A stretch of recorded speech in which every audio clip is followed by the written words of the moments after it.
आता इथं बघा देवपूजा करायची आणि इथं पानं पण आणून ठेवले ते बघा, हे सगळं पूजा मांडायचे, पाटा वगैरे काढलाय मैंने आणि तोरण पण काल धुवून ठेवलेलं तिथंच आहे बघा. मी ही तयार झाली साडी आणि आज नवरात्राचा पहिला दिवस आहे, पण माझ्याकडे पांढरी साडी नाही म्हटल्यावर मी हे पोपटी कलरची साडी घातली आणि त्याच्यातनं थोडं असं व्हाईट आहे बघा, फुलं आहेत ना ती व्हाईट आहेत, त्याच्यासाठी ही साडी घातली आहे. हाय हॅलो नमस्कार, मी लक्ष्मी तुमचं सगळ्यांचं परत एकदा आपल्या छोट्याशा ब्लॉगमध्ये अगदी मनापासून स्वागत करते. सर्वप्रथम सगळ्यांना श्री स्वामी समर्थ.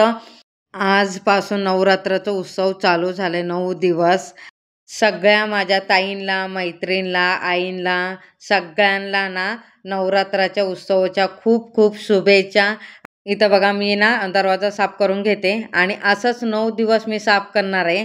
आणि कारण की आजपासून घट बसणार आहे, देवीचा वास असणार आपल्या घरात आणि 9 दिवस आपल्या घरात देवीचा वास असतो म्हणलं तिच्या स्वागतीला कसलीही कमी पडता कामा नये. त्याच्यासाठी मी आता खूप जोशने काम करणार आहे आणि सेवा पण करणार आहे. आणि इथं बघा आज तर मी एवढी खुश आहे ना की नवरात्र चालू झालं आहे आणि दरवाजा स्वच्छ, मुख्य दरवाजा स्वच्छ पुसून घेतला आहे. आता इथं बघा अन्नपूर्णाचा वास असतो किचनमध्ये, म्हणून ना किचनच्या मध्ये समोर आहे ना वटावर ना समोर स्वस्तिक काढलं, पहिलं तुपाने काढलं, मग नंतर हळद कुंकूने काढलं आणि गॅसला पण मी तूप लावून घेतलं, त्याला पण हळद कुंकू वाहून घेतलं. आणि काल तोरण आहे ना मी धुवून ठेवलेलं, शॅम्पूच्या पाण्यात धुवून ठेवले, वास पण छान येतो आणि क्लीन पण स्वच्छ, एकदम स्वच्छ होते. आणि इथं बघा मी तोरण लावून घेते, कवड्याचं पण तोरण लावून देते आणि कवड्याच्या तोरणला ना हळद कुंकू वगैरे लावून घेते. आणि तोरण तर लावले आणि आंब्याचे ढाळे पण असं लावून घेते. आणि आता कवड्यावर आहे ना हळद कुंकू असं लावून घेते आणि सगळीकडे जेवढ्या कवड्या आहेत ना त्याला सगळ्यांना हळद कुंकू लावून घेते. त्याच्यानंतर त्याला पण धूप दीप अगरबत्ती ओवाळून घेते. दरवाजाला पण हळद कुंकूने स्वस्तिक काढून घेते आणि पहिले शुभ हळदने शुभ लाभ स्वस्तिक, नंतर मग कुंकवानी पण काढते. आणि इथं यंत्र योगिनी 64 योगिनी तिथं पण ना हळद कुंकू लावून घेते. दरवाजावर शुभ लाभ आणि स्वस्तिक तर लावलेलंच आहे, चिटकवलेलं, तरी पण आपण कपलं सणासुदीला किंवा दर गुरुवारी ना हळद कुंकूने ना शुभ लाभ हे काढायचं असतं. मी तर काढतेच आहे, तुम्ही पण काढताय का नक्की कमेंटमध्ये सांगा. आणि इथं बघा दरवाजाला मी हळदीचं लेपन करते. मी बघा कशी हळदीचं लेपन करते. आणि तर हळदीचं लेपन करून झाल्यानंतर थोडंसं वरती पण असं काढायचं असतं. त्याच्यानंतर माझ्याकडे झेंडूचे फुलं होते म्हणून ती पण दरवाजाला ठेवले. आणि माझ्याकडे झेंडूचे फुलं असून कसले पण फुलं असले ना माझ्याकडे तर मी हमखास दरवाजाला ठेवते. मला खूप असं आवडते. आज छानपैकी अशी रांगोळी काढते आणि लक्ष्मी पद्म पण काढते आणि कमल पण. आता कमळ आहे ना हे रोजच काढते, कारण की आता 9 दिवस देवी घरात येणार आहे म्हटल्यावर कमळा पण काढणार आहे मी. आणि किती छान अशी रांगोळी काढते. रांगोळीवर पण हळद कुंकू वगैरे असं लावून घेते. आणि 9 दिवस सकाळ संध्याकाळ दरवाजाला मी आता दिवा लावणार आहे. तुपाचं शक्य नाही झालं ना तेलाचं तर मी लावणार रोज सकाळ संध्याकाळ असं तेलाचा ना दिवा लावणार आहे. धूप दीप अगरबत्ती हे पण रोज न चुकता लावणार आहे. हे बघ आता हे सकाळचं किती वाजले, 10:30 वाजलेत. दरवाजेची पूजा झाली माझी. आता मी तुळशीची पूजा करून घेते आणि तुळशीला पण पाणी वाहून घेते. काल रविवार होता म्हणून पाणी वाहिलं नाही, पण आज वाहून घेते. आणि तुळशी पुढे पण रांगोळी वगैरे काढून घेते, हळद कुंकू वगैरे वाहून धूप दीप अगरबत्ती हे सगळं लावून घेते. त्याच्यानंतर तुळशीची पूजा करून घेते. आणि आता देवघरात आले, देवघरात आता देवाची पूजा करून घेते. आणि ते अंबाबाईचा फोटो ना मी बाजूला काढून ठेवते आणि अंबाबाईचा फोटो ना मग पूजा वेगळी मांडून घेणार आहे. आता अंबाबाईच्या फोटोला आता 9 दिवस आता हलवायचं नाही म्हणून, बाकीचे देव हलवले तरी चालतात पण अंबाबाईचं नाही हलवायला पाहिजे म्हणून वेगळी पूजा मांडून घेणार आहे मी अंबाबाईची. सुपलीने सगळं मी काढून घेते निर्मले. आणि आता सगळे देव आहे ना ताटात काढून घेते आणि स्वच्छ धुवून वगैरे सगळं घेते. काल तर पूर्ण डीप क्लीन केलेला, आज पण करते कारण की परत 9 दिवस आहे ना देवाची पूजा फक्त करायचे, देव उचलायचं नाही. त्याच्यासाठी आज पण डीप क्लीन करते आणि सगळं पाणी वगैरे ना कलसाचं पाणी वगैरे सगळं चेंज करून आणि मस्तपैकी असं छान असं पूजा करून घेते.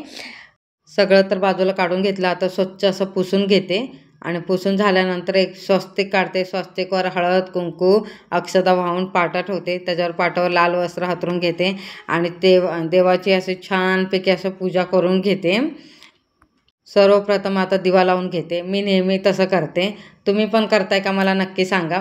आणि इथं पहिले दिवा लावून घेते, मग देवपूजा करून घेते.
देवाची तर पूजा करून झाली एकदम छानपैकी. आणि त्याच्याच बाजूला आता मी ना पूजा मांडून घेते अंबाबाईचं.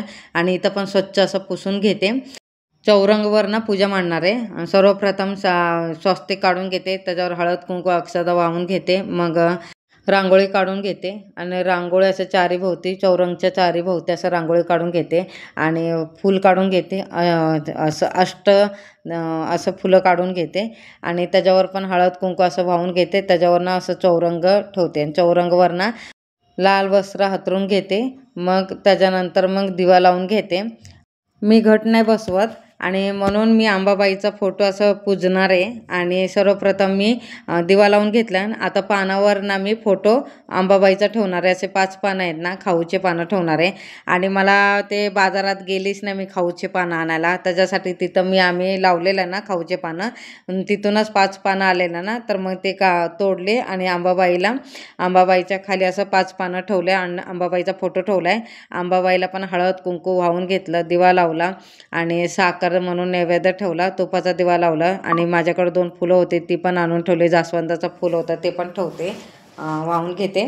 आणि धूप दीप अगरबत्ती ओवाळून घेते. आणि अशी झाली माझी अंबाबाईची पूजा, साधी सिंपल. आणि पूजा उचलणार नाही, तसंच 9 दिवस तसंच ठेवणार आहे. आणि माझ्याकडं मोसंबी म्हणून फळ होतं आणि ते ठेवलं, खडी साखर ठेवलं आणि तांब्यातनं पाणी भरून ठेवलं. अंबाबाईची पूजा कशी झाली नक्की मला कमेंटमध्ये सांगा. आणि हे संध्याकाळचं 6चं टायमिंग आहे. आता देवपूजा करून घेतली. सकाळी आहे ना दारापुढे दिवा लावलेला, तो विझलाच नाही. मग फक्त तेल वाढून घेतलं त्याच्यात आणि हळद, कुंकू, अगरबत्ती, धूप, दीप लावून घेतलं आणि उंबराची अशी पूजा केली छानपैकी. आणि आता तुळशीची पूजा करून घेते. तुळशीला आणि वारा किती सुटायला लागले, दिवा कसा तरी लावला आणि तुळशीची पण पूजा अशी छान केली. आणि आता अंबाबाईची पूजा करून घेते. दिवात ना तेल वाढून घेतलं, त्याच्यानंतर तुपाचा दिवा लावला, धूप, दीप, अगरबत्ती असं ओवाळून घेतलं आणि धूप पण ओवाळून घेते. त्याच्यानंतर मग आता आरती वगैरे करून घेते. त्याच्या अगोदर आहे ना मी कप धूपदाणी लावणार आहे. त्याच्यात 2 ना कापराच्या वड्या ठेवते आणि प्रज्वलित करून घेते. त्याच्यानी पण आरती करून घेते. त्याच्यानंतर मग घर सगळं फिरून घेते त्याच्यानी पण. इथं अंबाबाईची पूजा करायला लागली म्हणून दरवाजा ना उघडत ठेवलाय, कारण की संध्याकाळची आरती असते म्हणून दरवाजा बंद नाही केला मी. दरवाजा उघडं ठेवलाय आणि इथं धुपाने ओवाळून घेतलं आणि घर सगळं ओवाळून घेतलं. त्याच्यानंतर परत तिथं ठेवलं जाग्यावर आणि आरती करून घेते. आरती कपला जी अंबाबाईची आरती आहे तीच करून घेते. अंबाबाईची आरती करून झाल्यानंतर मी मंत्रस्तोत्र आता करून घेणार आहे. आरती तर झाली. आता सर्वप्रथम आता मी काय करते, 2 कापऱ्याच्या वड्या आणि 2 लवंगा ह्याची सेवा करते आणि नवार्न मंत्र बोलते. आणि हे देव विजेपर्यंत शांत होईपर्यंत ना ओम ऐम ह्रीं क्लीं चामुंडाय विचे असंच मंत्र म्हणायचा, जो नवार्न मंत्र आहे तो. आणि आता सेवा करायचे म्हटल्यावर मी आता पहिलं स्वामी स्तवन वाचून घेणार आहे. स्वामी स्तवन वाचून झाल्यानंतर सिद्ध कुंजिका स्तोत्र हे पण वाचून घेणार आहे 3 वेळा. आणि त्याच्या अगोदर ना मी इथं बघा हे उपाय करणार आहे. 5 लवंगा आणि 5 वेलची आणि 1 सुपारी ह्याच्या कपला सेवा करून घेणार आहे. 1 वेळा श्रीसूक्त फलसूत्री सहित, 1 वेळा व्यंकटेश स्तोत्र फलश्रुती सहित आणि त्याच्यानंतर 1 माळ ना ओम ऐम ह्रीं क्लीं चामुंडाय विचे ह्या मंत्राचा जप करून ना सेवा करून ना माझ्याकडे लाल वस्त्र आहे त्याच्यात बांधून मी अंबाबाईच्या फोटोच्या जवळ ठेवलंय. आणि त्याच्यानंतर आता सिद्ध कुंजिका स्तोत्र करणार आहे. 11 वेळा करायचं असतं, पण माझ्याकडे आता मी कपलं दुर्गा सप्तशतीचं हे पाठ पण करणार आहे म्हणून मी 3 वेळाच करणार आहे. 3 वेळा ना सिद्ध कुंजिका स्तोत्र म्हणून झाल्यानंतर त्याच्यानंतर मी कुंकुमार्चन करणार आहे. आणि तांब्याने घेतलंय, मोठं असं घेतलंय मी. त्याच्यावर ना श्रीयंत्र, माता लक्ष्मीचा, अन्नपूर्णा आणि माझ्याकडनं छोटीशी जी चांदीची ना महालक्ष्मीची ना शिक्का आहे ते ठेवून ना मी कुंकुमार्चन करून घेणार आहे.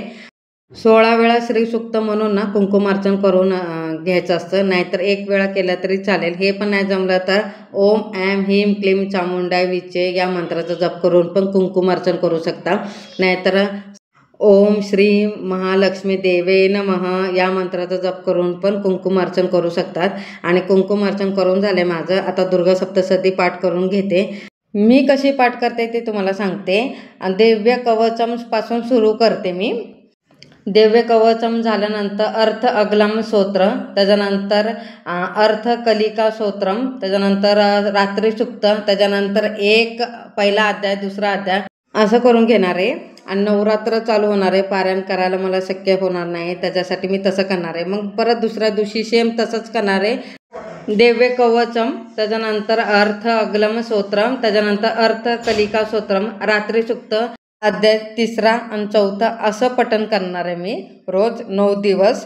हा व्हिडिओ तुम्हाला आवडला असेल तर लाईक, शेअर, सबस्क्राईब करा. सगळ्यांना श्री स्वामी समर्थ. आंबा माता की जय.